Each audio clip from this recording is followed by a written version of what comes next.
She wrote, directed and produced many independent features and documentaries since in these 40 years, and retrospectives dedicated to her work have been held in Mexico City, Rio de Janeiro, Sao Paulo, Taipei, Toronto, Cambridge, Helsinki, Prague, Los Angeles and many other places. Monika Treut has also been teaching since the 1990s and lecturing at colleges, art institutes and universities in the US and Germany. She's also the producer of all her independently produced films. Her production company, Hyena Films, is based in Hamburg. We are very proud to have her with us tonight. Give a warm welcome to Monika Treut.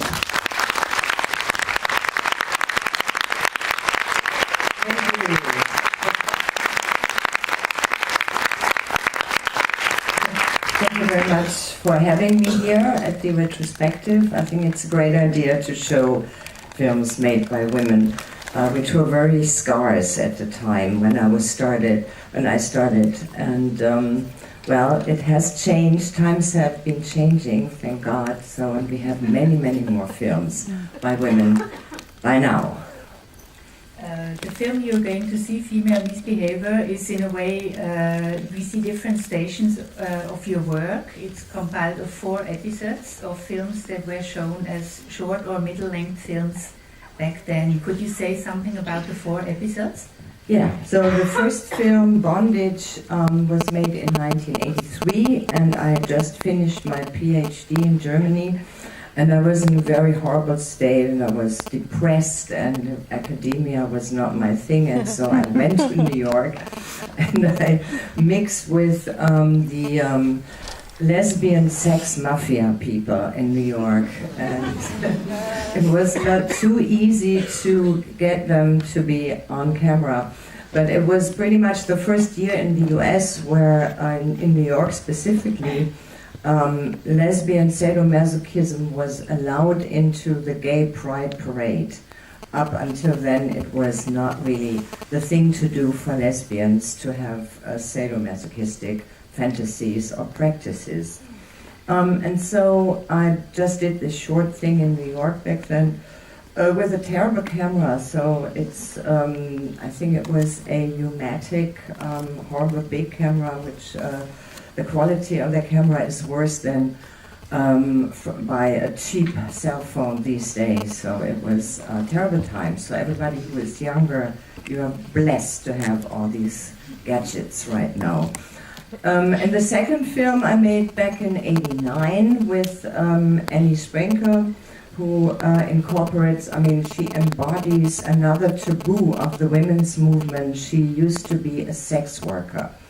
And that was not very, didn't have high ratings with feminism at the time.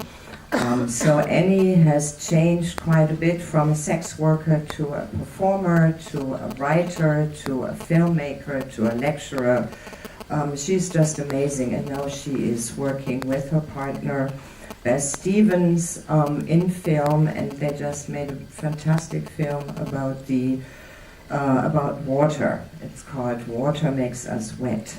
And it's a combination of ecology and humor and sex. It's really a wonderful combination. The next film I made in '91 with Camille Paglia, another, a person who is not too well liked with feminist groups. And I don't know, who knows Camille Paglia? Probably, maybe a few people do know her. So, and the last one is a portrait of Max Wolf Valerio. He is a poet, a writer, half Native American, and he was one of the first female to male people I met in New York, actually through Annie Sprinkler. So these films are all closely connected to the time when I lived in New York, and everybody knows everybody, and it was the last good times in New York, really in the 80s, when it was affordable to live there. Now it's beyond means, pretty much, for artists. And yeah, so it's pretty much a portrait of the taboos of the feminist movement of the 80s.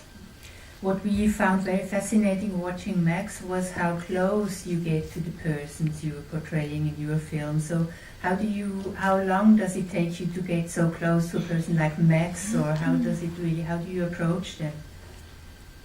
Max I knew beforehand, before he went on his journey from female to male.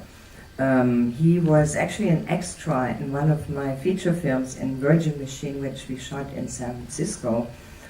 So we knew each other for quite some time, and when I learned that Max was embarking on his journey, I was very keen on, just going with him and learning more about the whole changes. And so there was trust already established from the start, and so because we were friends, it was not too hard to do this. Yeah, it's very fascinating the way you are, because I think we learn a lot about this whole gender debate and about male to female and also the other way around changes. But you do it in a way that through the history of this person, we can really get close to it. We can understand what he has to deal with. So thank you for this wonderful film. Yeah, and thank you all for coming. And the films are all straightforward. They are not very artsy. They're made with a small budget with terrible equipment. And thanks to Edition Salzgeber, my distributor here in Berlin, they put them all to DCP, and so they saved them from being totally destroyed. Thanks very much.